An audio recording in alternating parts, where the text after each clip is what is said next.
প্রিয় ছাত্রছাত্রী, এখন দশম শ্রেণীর মধ্য সমানুপাতে নির্ণয় করে সম্পাদ্য। এই সম্পাদ্য এটি আছে 21 অধ্যায়তে। 21 অধ্যায়ের আমরা দেখব মধ্য সমানুপাতি কিভাবে নির্ণয় করা যায়।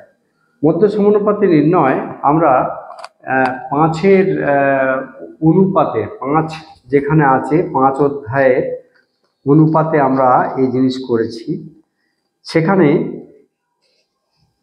আমরা করেছি কিভাবে, সেখানে অঙ্কের সাহায্যে করেছি। যেমন সেখানে বলা আছে 5.2, 2.5 এবং 8.1 এর মধ্য সমানুপাতে নির্ণয় করব। তাহলে সেক্ষেত্রে আমরা কি করেছি না, এই দুটোকে গুণ করে তার বর্গমূল করেছি, করে তার মধ্য সমানুপাতে নির্ণয় করেছি। 2.5 is to x double is to x is to 8.1।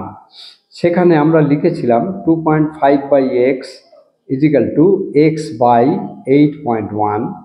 তাহলে x square is equal to 2.5 into 8.1, অতএব x is equal to root 2.5 into 8.1। অর্থাৎ দুটো রাশির গুণফলকে যদি আমরা বর্গমূল করি তাহলেই ওই দুটো রাশির মধ্য সমানুপাতি পাব। কিন্তু এটা তো খাতায় কলমে গেল, আমরা এর সাহায্যে কিভাবে করব? খাতায় কলমে জ্যামিতিক প্রয়োগের সাহায্যে কি করব? দেখো, এখানে 21 অধ্যায়ে বলা আছে নিম্নলিখিত দৈর্ঘ্যের রেখাংশগুলি মধ্য সমানুপাতে অঙ্কন করি। প্রতি ক্ষেত্রে স্কেলের সাহায্যে মধ্য সমানুপাতি নির্ণয় করি। তাহলে চলে আসি, আমরা 1-এর দাগের 1-এর অঙ্কটা টুকেছি, আর 3-এর অঙ্কটা সবকটাই বাহুর মাপ দেওয়া রয়েছে, সেইখান থেকে একই রকম, তবু আমি দুটো করার চেষ্টা করছি। আমার এই চ্যানেলে এছাড়াও লাইফ সায়েন্স ক্লাস 10 এবং 9-এর লাইফ সায়েন্স এবং গণিত, ক্লাস 9-এর জীবনবিজ্ঞান অঙ্ক এবং 8-এর অঙ্ক বা উপপাদ্যগুলো, 9, 10 এবং 8-এর উপপাদ্যগুলো বিস্তৃতভাবে দেওয়া রয়েছে। যাদের দরকার ভাই বোনদের বা সকলকে এটা নিয়ে একটু দেখতে বলো, অনেকটা সুবিধা হতে পারে। যাই হোক, আমরা চলে আসি মধ্য সমানুপাতি ক্লাস 10-এর দশম শ্রেণীর মধ্য সমানুপাতি। তাহলে আমরা চলে আসি, এইভাবে দেখালাম যে আগে আমরা খাতায় কলমে 5-এর অধ্যায়তে 5.2 অনুশীলনীতে মধ্য সমানুপাতি এইভাবে করেছি। আজকে এখন 21 অনুশীলনীতে আমরা চলে আসব 5 এবং 2.5 সেমির মধ্য সমানুপাতি কিভাবে নির্ণয় করা যায়। তাহলে প্রথমেই আমরা কি করব, দুটো রেখা টেনে নেব, 5 সেমি একটা এবং 2.5 সেমি আরেকটি। 2.5 5 আর 2.5, 5 সেমি, 2.5 সেমি। প্রথমে আমরা যে কোনো একটা রেখা টেনে নেব। দেখো, যে কোনো একটা রেখা টেনে নেব। এই রেখা, যে কোনো একটা রেখা টেনে নেব এবং এই রেখা থেকে ধরে নিচ্ছি এটা এ এক্স এবং 5 সেমির সমান করে এটা কেটে নেব, মাপটাকে নিয়ে নেব 5 সেমির সমান করে নিয়ে আমরা এ বিন্দুতে বসিয়ে প্রথমে কেটে নেব, ধরে নিই এটা বি বিন্দু। আবার 2.5 এরপরে এই মাপটা নেব, এই মাপটাও এইভাবে দাগ দিয়ে কেটে নেব, কেটে নিলাম, ধরে নিচ্ছি এটা সি বিন্দু। এবার আমরা কি করব, এ আর সি বিন্দু দুটোর মধ্যবিন্দু বের করে নেব।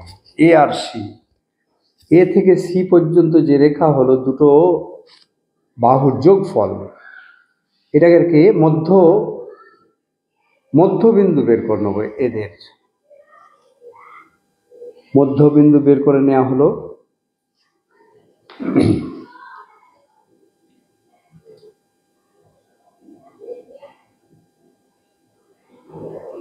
এদের মধ্যবিন্দু ধরে নিলাম ডি, তাহলে ডিসি ব্যাসার্ধ নেব। ডিসি বা এডি যে কোনো একটা ব্যাসার্ধ, একই ব্যাপার, মধ্যবিন্দুতে আঁকছি। ব্যাসার্ধ নিয়ে একটি অর্ধবৃত্ত অঙ্কন করলাম। এই অর্ধবৃত্ত এবার বি বিন্দুতে, এই যে দুটো বাহুর যোগফল যে জায়গাটায় হয়েছে, এই বিন্দুতে আমরা 90 ডিগ্রি কোণ আঁকবো। এই 90 ডিগ্রি কোণ আমরা এঁকে নেবো এখানে। 90 ডিগ্রি কোণ তো তোমরা আঁকতে জানো, দেখো কিভাবে আঁকছি। এইভাবে 90 ডিগ্রি কোণ আমরা এঁকে নেব। বি বিন্দুতে একটি লম্ব টেনে নেব। বি বিন্দুতে একটি লম্ব টেনে নিলাম। এই বি বিন্দু যে ওই এই পরিধিকে যে বিন্দুতে ছেদ করলো, অর্ধবৃত্তকে যে বিন্দুতে ছেদ করলো, সেই বিন্দুটাই হলো, এটাই হলো মধ্য সমানুপাতী। তাহলে বিই হলো 5 সেমি ও 2.5 সেমি এর মধ্য সমানুপাতী। মধ্য সমানুপাতী সমান কত সেন্টিমিটার, আমরা একটু মেপে দেখে নেব কত সেন্টিমিটার হচ্ছে। এটা একটু দেখে নেব আমরা। এটা হচ্ছে 3.5 থেকে সামান্য একটু কম, তাহলে 3.5 সেমি প্রায় লিখে দিই আমরা। প্রায় মাপটা পুরোপুরিভাবে আসবে না, তাহলে 3.5 সেমি। এইটা এইভাবে আমরা করে নিলাম। আমরা চলে আসি অপর একটি উদাহরণে। একের 3-এর বলা আছে 7.5 সেমি ও 4 সেমি এই দুই রেখার মধ্য সমানুপাতি নির্ণয় করো। এটা অবশ্যই জ্যামিতিক উপায়ে। জ্যামিতিক উপায়ে অনেক সময় প্রশ্নতে দেওয়া থাকে, জ্যামিতিক উপায়ে এই দুটি বলা হলো তাদের মধ্য সমানুপাতি নির্ণয় করো, জ্যামিতিক উপায়ে বলা হয়। তাহলে আমরা 7.5 একটা নেব রেখা, আর একটা নেব 4 সেন্টিমিটার। 4 সেন্টিমিটার। তাহলে এটা হলো 7.5 সেমি আর এটা হলো 4 সেমি। ঠিক একইভাবে এটা করে নিই। এই আঁকাটাতে একটুখানি আলাদা করার চেষ্টা করব, যাতে করে দুরকমভাবেই তোমরা শিখতে পারো। দেখো সেই একইভাবে এ এক্স সরলরেখা একটা নিলাম, সেখানে 7.5 সেমির সমান করে প্রথমে একটা কেটে নেব। 7.5 সেমির সমান করে কেটে নেব, ধরে নেব এটা বি বিন্দু। আর 4 সেমি সমান করে আবার একটা কেটে নেব, তাহলে 4 সেমি। এখানে তোমরা ছোটটা আগে বা বড়টা পরে দিলেও কোনো অসুবিধা নেই। এটা হলো সি বিন্দু। এবার আমরা আগে যেমন করেছিলাম, এ আর সি এর মধ্যবিন্দু বের করে ফেলি। এ আর সি এর মধ্যবিন্দু বের করে ফেলি। দেখো অর্ধেকের বেশি ব্যাসার্ধ নিলেই হয়ে যাবে। এ আর সি এর মধ্যবিন্দু বের করে ফেলি।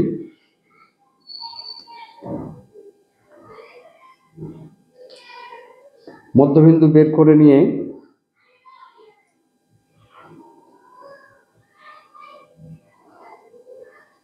মধ্যবিন্দু বের করে নিলাম, ধরে নিচ্ছি মধ্যবিন্দুটি ডি। ডি মধ্যবিন্দু। তাহলে ডি থেকে ডিতে বসিয়ে এডি বা ডিসি এই ব্যাসার্ধ নেব। এডি বা ডিসি ব্যাসার্ধ নিয়ে একটা অর্ধবৃত্ত অঙ্কন করব। এই অর্ধবৃত্ত এবার বি বিন্দুতে একটি 90 ডিগ্রি কোণ আঁকবো। এই 90 ডিগ্রি কোণটা আগে যেবারে এঁকেছি তার থেকে একটু অন্যরকম করে আঁকা যেতে পারে। দেখো, যদি কোনো সময় বাঁ দিক ডান দিক দুদিকেই জায়গা থাকে, তখন মাপটা আর একটু, প্রথমে একটা অর্ধবৃত্ত এঁকে নেবো, তারপরে মাপটা সামান্য একটু বাড়িয়ে তার দুদিক থেকে দুটো বৃত্তচাপ উপরের দিকে যদি দিয়ে দিই, তাহলে এই যে 90 ডিগ্রিটি হবে, এই 90 ডিগ্রিটি আরও নিখুঁত হবে। আরও নিখুঁতভাবে এই 90 ডিগ্রিটা আঁকা যাবে। ব্যাস বিই হলো মধ্য সমানুপাতী। তাহলে এখানে বিই হলো বিই মধ্য সমানুপাতি, মধ্য সমানুপাতি সমান, এই বিটার মাপটা দেখে নাও কতটা হচ্ছে। এই বিটার মাপ হচ্ছে 5.5 সমান 5.5 সেমি। এটাও প্রায় একেবারে পুরো মিলছে না, তাহলে 5.5 সেমি প্রায় আমরা করে ফেললাম। এরপরে আমরা চলে আসি পরে 2-এর দাগের অঙ্কগুলো একটু দেখে নিই। 2-এর দাগের অঙ্কগুলো কি আছে? 2-এর দাগের অঙ্কগুলো আছে জ্যামিতিক উপায়ে নিম্নলিখিত সংখ্যাগুলির বর্গমূল নির্ণয় করি। যেমন ধরো √28, √28, 13 এদের বর্গমূল। 28-এর বর্গমূল মানে √28। আবার 3-এতে বলা আছে √22, √31-এর মান নির্ণয় করি। তাহলে ব্যাপারটা একই, এদের বর্গমূল নির্ণয় করা আর √22 একই ব্যাপার। 22-এর বর্গমূল আর √22-এর করা একই ব্যাপার। তাহলে আমরা এইরকম একটা উদাহরণ নিয়ে আসি। 3-এর দাগের 2-এরটা বা 3-এরটা যে কোনো একটা নিই। তাহলে 3-এর দাগের 2-এরটা নিয়ে চলে আসি। 3-এর দাগের 2, 3-এর দাগের 2-এরটা। এই ক্ষেত্রে অঙ্কগুলো আমরা একটু দেখতে পারি। যেমন √22 এটা আছে, 2-এর দাগের আছে √22। অ্যান্ড √22-এর মান আমরা কি করে নির্ণয় করব? আমরা তো প্রথমেই দেখালাম যে √22 হোক, একে যদি 5 দিয়ে ভাগ করি, 22-কে 5 দিয়ে ভাগ করব, তাহলে কত হবে? 5 4 20, 2.0, 5 4 20। তাহলে এই √22 মানে হচ্ছে 5 গুণ 4.4। তাহলে দুটো সংখ্যার গুণফলের বর্গমূল, সেটাই তো মধ্য সমানুপাতি। আমরা তো 5-এর অধ্যায়ের সেই অঙ্কটাও দেখলাম, আর এটাতেও দেখছি একইভাবে √22। এখন যদি এই 2-এর অঙ্কতে বলা আছে √24-এর মান নির্ণয় করো, আমরা এটা 4 গুণ 6ও করতে পারি বা 6 গুণ 4ও করতে পারি, বা এটাকে 5 গুণ 5 দিয়ে ভাগ করলে কত হবে? 5 4 20, 5 8 40। তাহলে 5 গুণ 4.8ও করতে পারি, আর একটা 4 আর 6 দুটো রেখা নিয়েও করতে পারি। তাহলে এদের মধ্য সমানুপাতি এইভাবে নির্ণয় করা যায়। এছাড়াও আমরা ধরো √29-এর মান নির্ণয় করব। √29-এর মান নির্ণয় করব, 5 দিয়ে ভাগ করে দাও। 29-কে 5 দিয়ে ভাগ করলে কত হয় দেখে নাও একটু। 5 5 5-এ 25, 4.058 40। তাহলে 5 × 5.8। এইভাবে যে কোনো সংখ্যার বর্গমূল আমরা জ্যামিতিক উপায়ে করতে পারি। এই দুটো সংখ্যা নিয়ে, দুটো রেখা নিয়ে আমরা তার মাপ করে এইবার যেমন আগের অঙ্কে করলাম করতে পারি। দেখো এই 3-এর দাগের এইটাতে আমরা এই 2-এরটা করলাম। 2 3 একই রকমের অঙ্ক। আমরা চলে আসি, দুটো করে নেবো। একটা হচ্ছে 5 সেন্টিমিটার, আর একটা হচ্ছে 4.4 সেন্টিমিটার। 4.4 ব্যাস। তাহলে 4.4 সেমি আর 5 সেমি। জ্যামিতিক উপায়ে √22-এর মান নির্ণয় করা। তাহলে আমরা প্রথমেই চলে আসি, যে কোনো একটা রেখা নিয়ে নেব, ঠিক আগেরটার মতো রেখা নিয়ে প্রথমেই 5 সেন্টিমিটারের সমান করে AX নিয়ে নিলাম। 5 সেন্টিমিটারের সমান করে প্রথমে কেটে নেব ওই রেখা থেকে।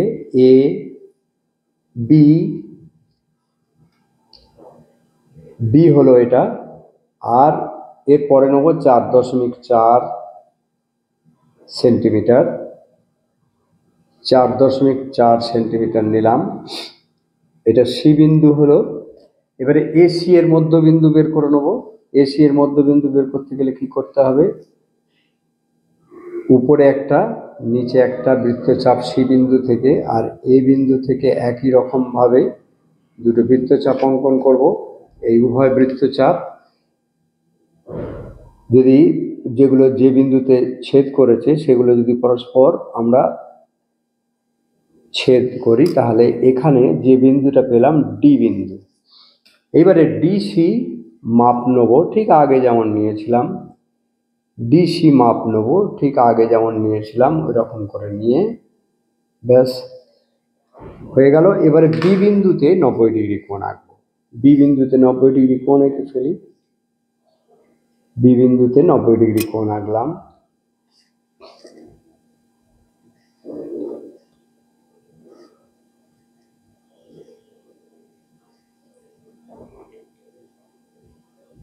বি বিন্দুতে 90° কোণ আঁকবো,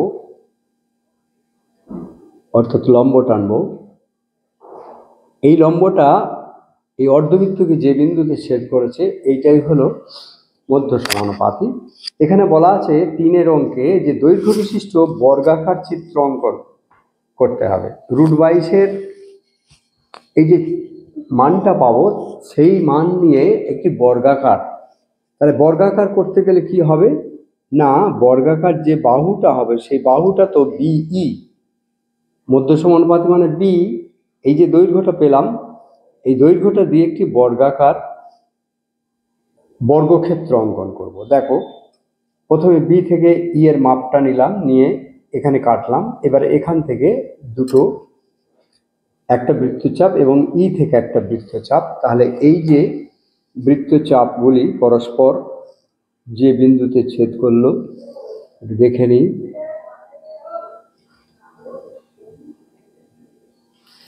এই যে বিই এফ জি, তাহলে আমরা এখানে লিখে ফেলি যে মধ্য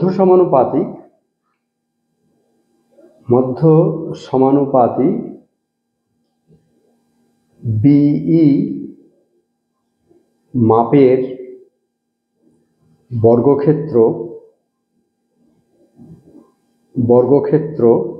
বিই এফ জি,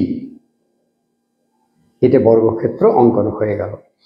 যদি মাপতে বলা হয় তাহলে এটাকে আমরা স্কেলের সাহায্যে মেপে দেখে নেব।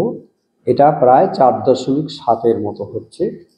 হ্যাঁ, এটা হচ্ছে 4.7 সেমি সমান বি মাপের বর্গক্ষেত্র এঁকে নিলাম। আমরা পরের অঙ্কে চলে আসি।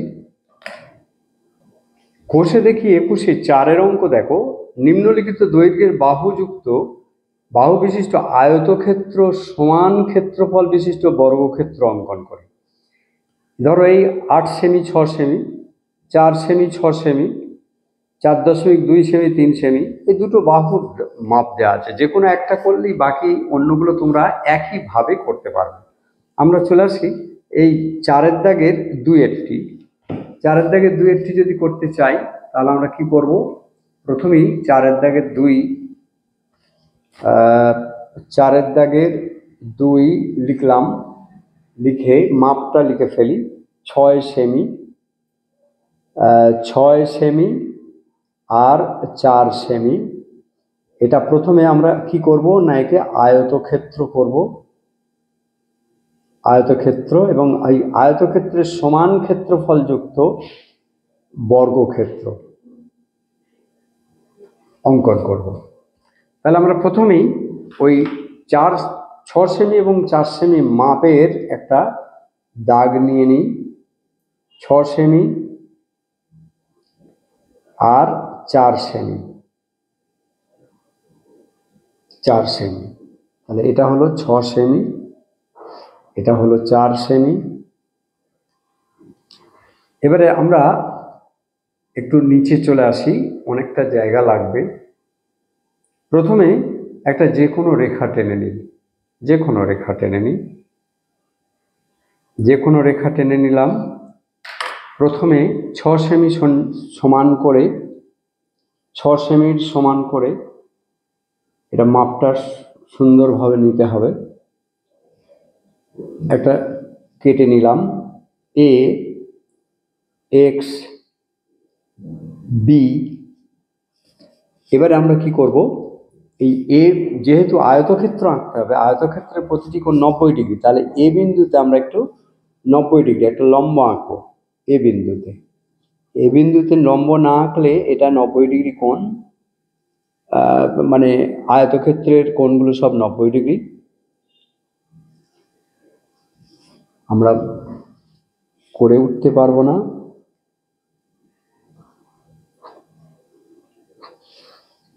তাহলে এবি হয়ে গেছে 6 সেন্টিমিটার। এবারে এই বিসি বা বিডি 4 সেন্টিমিটার করে নিই। 4 সেন্টিমিটার নিয়েছি। এ থেকে একটা 4 সেন্টিমিটার দাগ নিলাম, আর বি থেকে আর একটা দাগ নিলাম, আয়তক্ষেত্র তৈরি করব। এবং আবার একটা এবির মাপ নিয়ে এই জায়গাতে বসিয়ে, একটু ভালো করে খেয়াল করো, কেটে দিলাম। ধরে নাও এটা হলো সি বিন্দু আর এটা হলো ডি বিন্দু। তাহলে এবিসিডি একটি আয়তক্ষেত্র হয়ে গেল। এবিসিডি একটি আয়তক্ষেত্র হয়ে গেল। এই এবিসিডি আয়তক্ষেত্র, এই ডিসি বাহুটাকে একটু বেশি করে বাড়িয়ে দেওয়া হলো। এইবারে সি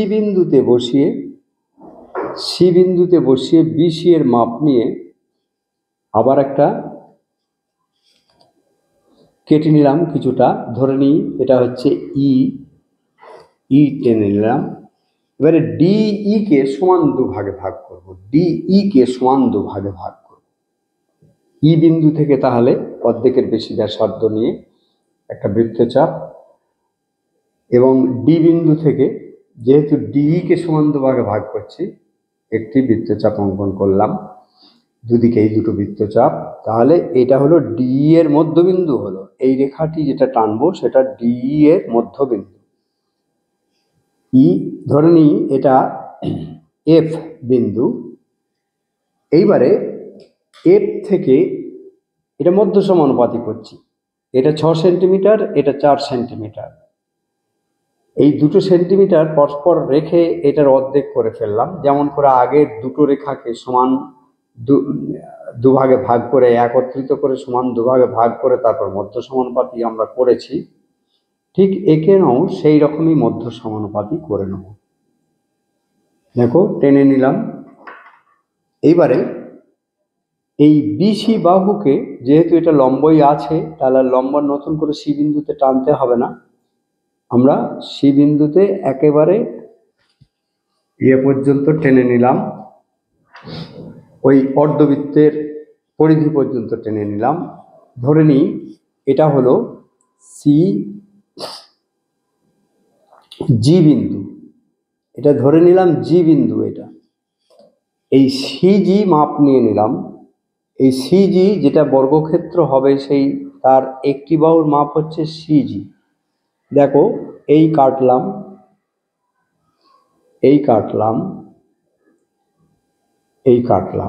ব্যাস আয়তক্ষেত্রের সমান ক্ষেত্রফল বিশিষ্ট। আমরা একটু লিখেও দেবো, তোমাদেরকেও লিখে দিতে হবে।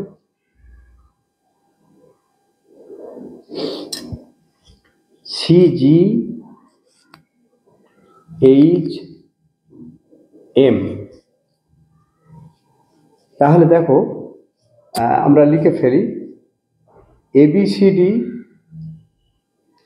আয়তক্ষেত্রের ক্ষেত্রফল সমান CGHM বর্গক্ষেত্রের ক্ষেত্রফল। এটা লিখে দিতে হবে, দুটোর ক্ষেত্রফল পরস্পর সমান হবে। অর্থাৎ এবিসিডি, এই যে এবিসিডি যে আয়তক্ষেত্রটা হলো, তার সমান ক্ষেত্রফল বিশিষ্ট এই বর্গক্ষেত্রটি অঙ্কন করা হবে। এটা খুবই মাঝে মধ্যে পড়ে, মাধ্যমিকে প্রায় পড়েছে, তোমরা একটু ভালো করে খেয়াল করো। আমরা চলে আসি পরের প্রশ্নে। 5-এর দাগের ত্রিভুজের সমান ক্ষেত্রফল বিশিষ্ট বর্গক্ষেত্র অঙ্কন। এটা একটু আলাদা, কোনো বছর এসেছে, সব বছর আসে না এগুলো সাধারণত, তবুও এটা এক্সেপশন। 3টে বাহুর দৈর্ঘ্য দেওয়া আছে, এটা ত্রিভুজ অঙ্কন করতে হবে, এবং এই ত্রিভুজের সমান ক্ষেত্রফল যুক্ত একটি বর্গক্ষেত্র অঙ্কন করতে হবে। 3টে বাহু প্রথমে আমরা এঁকে নেব। 10 সেন্টিমিটার, এটা বড় ত্রিভুজ হবে। 10 সেন্টিমিটার, 10 সেন্টিমিটার,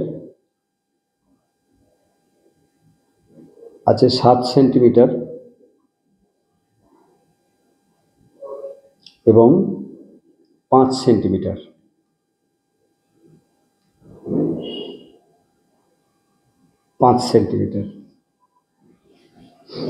এটা নিয়ে নিলাম। এবারে আমরা প্রথমে ত্রিভুজটাকে এঁকে ফেলব। ফেলি, যতটা পারা যায় বাঁ দিক থেকে নিতে হবে।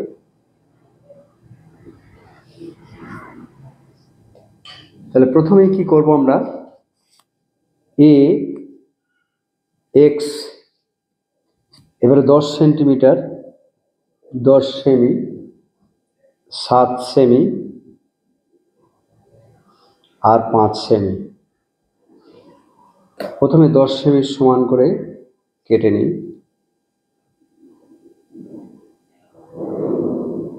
কেটে নিয়েছি 10 সেমির সমান, একটু বড় ছিল, ঠিক মাপ অনুযায়ী কেটে নিয়েছি। তারপর 5 সেন্টিমিটারের সমান করে কেটে নিই। 5 সেন্টিমিটার, দেখো 5 সেন্টিমিটার সমান করে কেটে নিয়েছি। 5 সেন্টিমিটারের সমান করে আমরা এই বিন্দু থেকে কেটে নিই। আর 7 সেন্টিমিটার সমান করে একটা কেটে নিলাম। 7 সেন্টিমিটার, এটা ঠেকলো না, যাই হোক আমরা একটু ঠেকিয়ে নেব ওই মাপ নিয়ে। এটা ত্রিভুজ হয়ে গেল।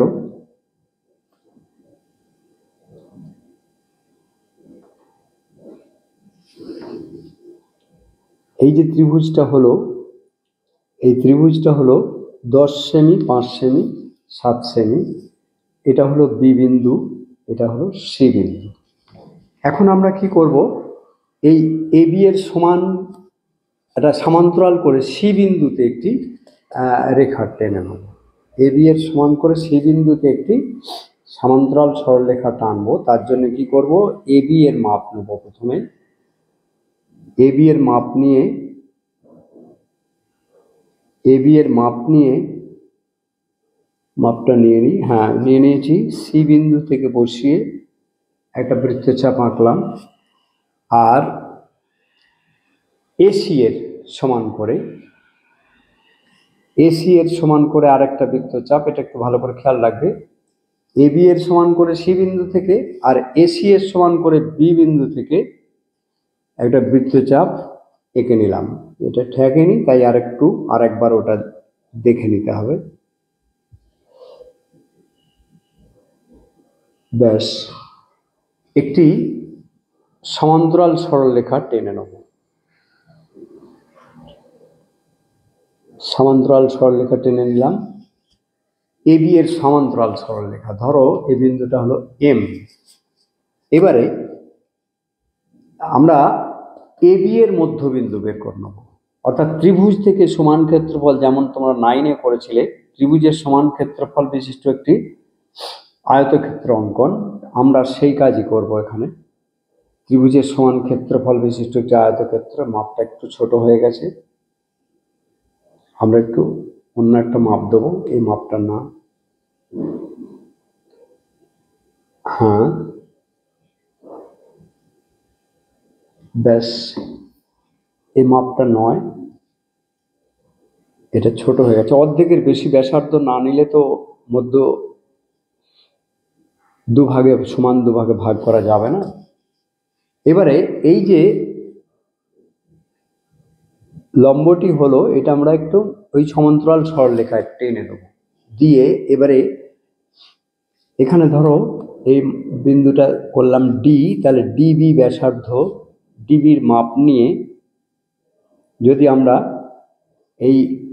এইখান থেকে বসিয়ে আর টেনে দিই, তাহলে যে আয়তক্ষেত্রটি হলো, এই আয়তক্ষেত্রটা হলো ত্রিভুজের সমান ক্ষেত্রফল বিশিষ্ট। আমরা জানি, এটা তোমরা 9-এ করেছো। তাহলে BDEF এই জিনিসটা হয়ে গেল। এইবারে আমরা আয়তক্ষেত্র থেকে বর্গক্ষেত্রতে এর আগের ছবিতেই এঁকেছি। তাহলে এফ বিন্দুতে বসিয়ে এফ বি ব্যাসার্ধ নিয়ে এফ বি এর মাপটা নিয়ে এখানে কাটলাম। আর ধরে নিই এটা জি বিন্দুতে ছেদ করলো, তাহলে ই জি এর কে সমান দুভাগে ভাগ করব। ই থেকে জি পর্যন্ত সমান দুভাগে ভাগ করব। দেখো সমান দুভাগে ভাগ করার চেষ্টা করছি। ই বিন্দুতে বসাবো আর জি বিন্দুতে বসাবো, বসিয়ে ই জি, ই থেকে জি পর্যন্ত একে সমান দুভাগে ভাগ করে নিলাম। নিলাম এইবারে আমরা ওই জি বিন্দুতে বসিয়ে জি নয়, এই যে নতুন বিন্দুটা পেলাম এইচ বিন্দু পেলাম, এই এইচ বিন্দুতে বসিয়ে এই এইচ জি পর্যন্ত ব্যাসার্ধ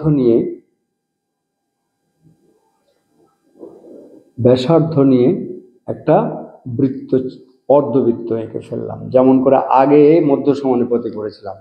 এবারে ত্রিভুজটার কথাটা ভুলে যাও, শুধু এই আয়তক্ষেত্রটা মনে রাখো। এই আয়তক্ষেত্র ওপরে যেমন করে বর্গক্ষেত্র আঁকি সেইভাবেই এবারে বিই কে আমরা একটু বাড়িয়ে দিই, তাহলে ওই এফ বিন্দুতে আর নতুন করে লম্ব অঙ্কন করতে হবে না।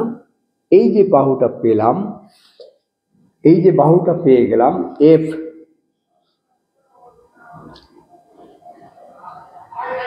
এন, এফ এন, এই এফ এন মাপটা নিয়ে নেবো আমরা, নিয়ে নিলে বর্গক্ষেত্রের একটা বাহু হয়ে গেল। তাহলে এই বর্গক্ষেত্রের বাহুটা বর্গক্ষেত্রে এঁকে ফেলি এবারে। এই যে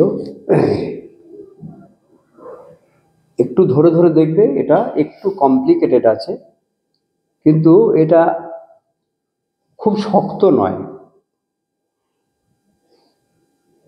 খুব শক্ত নয়।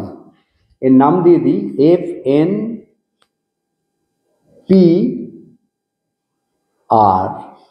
তাহলে এখানে আমরা লিখে ফেলি, তাহলে ত্রিভুজ এবিসি ইজিক্যাল টু আয়তক্ষেত্রটা কি আছে, বিজিইএফ,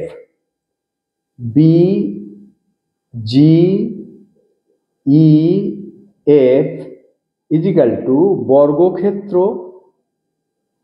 বর্গক্ষেত্র F N P R, F N P R.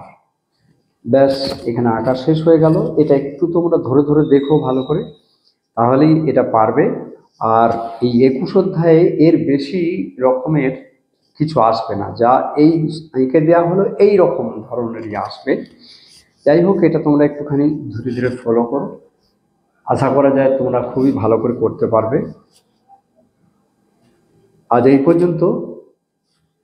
যারা এখনো লাইক শেয়ার দাওনি বা এখনো সাবস্ক্রাইব করনি, করে নিও।